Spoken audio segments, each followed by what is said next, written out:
ওই যে একটা কথা আছে না, মুছে ফেলো সব মায়া, ভুলে যাও সব স্মৃতি। মানুষ হলো বহুরূপী, মনে রাখলেই ক্ষতি। এটা শুধুমাত্র একটা ক্যাপশন, কিন্তু কিন্তু আদৌ কি আমরা তাদের বলতে পারি? পারি না। আক্ষেপ দেখেই যায়, আফসোস দেখেই যায় যে সে কেন আমার হলো না, নাকি সে আমার থেকেও বেশি বেটার অপশন পেয়েছে। এটাও জানার আগ্রহ জাগে, নাকি আবার আমি তার যোগ্য ছিলাম না।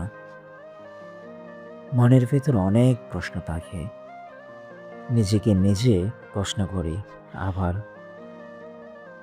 আবার উত্তর আমার নিজেরই জানা আছে। আমাদের প্রতিটা মানুষেই কিছু না কিছু আক্ষেপ নিয়ে বেঁচে থাকি।